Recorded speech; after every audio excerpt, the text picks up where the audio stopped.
In our present, the primary medium, such an operation of synchronization, is the internet.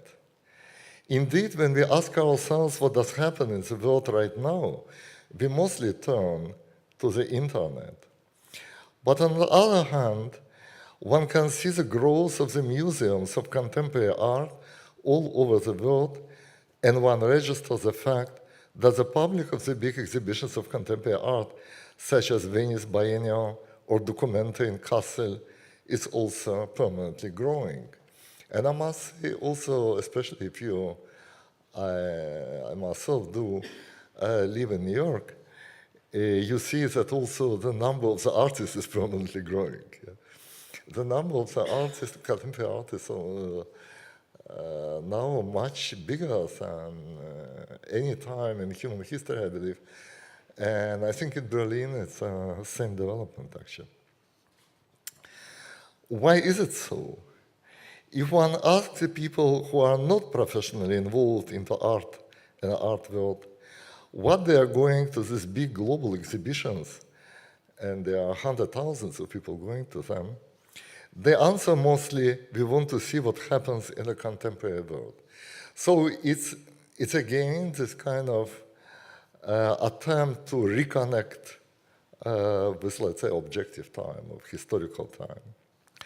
So let me now to discuss and compare these two very different mediums, the internet and the global art exhibition. That will be the main point. The genealogy of the internet started with the press, with newspapers and magazines. Today, the internet made the technology of media coverage potentially accessible to every individual. So everyone can not only get what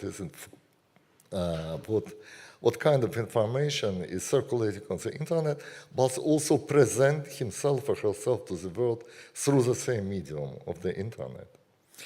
Everyone can use photo or video camera to produce images, to write commentaries to them, and to distribute the results on the global scale, avoiding any censorship or selection process. However, after some years of the internet functioning, we can see that the space of the internet is not unified and universal, but rather extremely fragmented. Of course, under its current regime, all the internet data is globally accessible. But in practice, the internet leads not to the emergence of the universal public space, but to the tribalization of the public. The reason for that is very simple. The internet reacts to the user's questions, to the user's clicks. In other words, the user finds on the internet only what he or she wants to find. The internet is actually an extremely narcissistic medium. It is a mirror of our specific interests and desires. It does not show us what we do not want to see.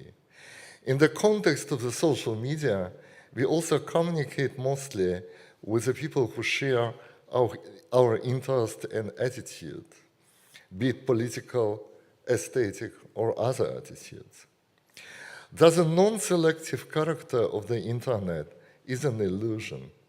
The factual functioning of the internet is based on the non-explicit rules of selection, according to which the users select only what they already know or are familiar with.